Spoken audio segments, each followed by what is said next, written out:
So let me just talk a little bit about how we're managing the fire currently and the priorities that we're dealing with. And I'll do that on this wall here. And hopefully you can see that okay. I'll do that with a pointer. So what we have on this map, just to let you know, this is the perimeter. And this perimeter in red is as defined by the infrared photography flowing last night in the middle of the night. That's infrared photography that's flowing with a fixed-wing aircraft that comes out of Boise, and then that GIS is downloaded into our computers here, and then we can use it for intelligence displays and so on. So what you see here are areas of heat as displayed through the infrared photography, and you can see this is a Chamberlain Gulch and the Redstone Mountain Road. So what happened yesterday was we had winds at 20 to 40 miles an hour, even as measured as over 50 miles an hour in certain places. And the humidity was much lower than predicted. It was around 3%. So we had the weather patterns really working against us. So we had what was called an unburned island, with apparently had a little heat on the edge. It got established, brought some fire out very aggressively with this northwest wind. It turned into a northwest wind and drove it right through here. The crystal fire from last year is right here, which contained the fire to some degree, but it had this alley that it ran pretty hard through. That was about a 1,500 acre run.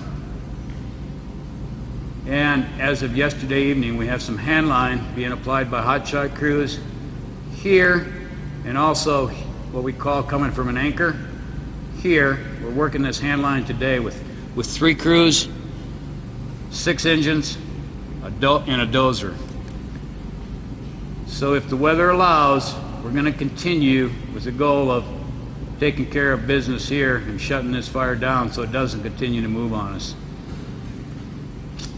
This is our first priority, as well as continuing to take care of all these what we call unburned islands, to make sure those structures are defended and protected, and then we don't get some additional fire coming off the edges of those unburned islands that threaten structures. So priority 1 here and here.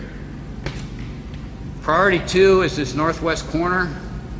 Today's winds, most likely from the southwest. We're pretty concerned about that. And you can see from this infrared photography, with the slash means intense heat, spotted means reduced heat, but still some heat.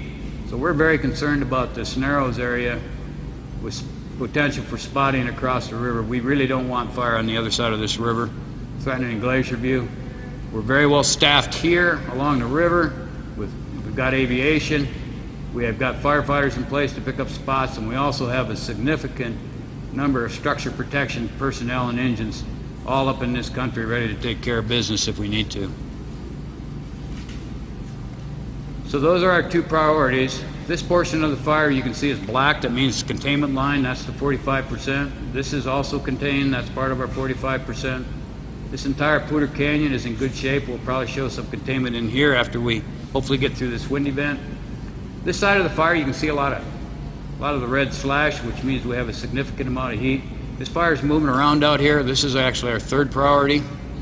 It's more of a long-term strategy. In some ways, the fire-consuming fuels in here is not really going to hurt us in terms of our long-term operations strategies for this fire. We're looking at this as a contingency line, and it may become our primary line if this fire continues to move west. We're working this country with some logging equipment to reduce this canopy along this road. We're doing preparation with hotshot crews to remove fuels, and at some point we may do some firing to meet this fire should it continue to work west. So let's talk about today. We're looking at what we call critical fire weather today, starting at around 11 o'clock. Not as critical as yesterday, however, we will be seeing winds around 20 to 25 miles an hour with gusts 35, maybe even on up to 50. Our relative humidity is going to be from 3 to 8%. So once again, we have a difficult condition.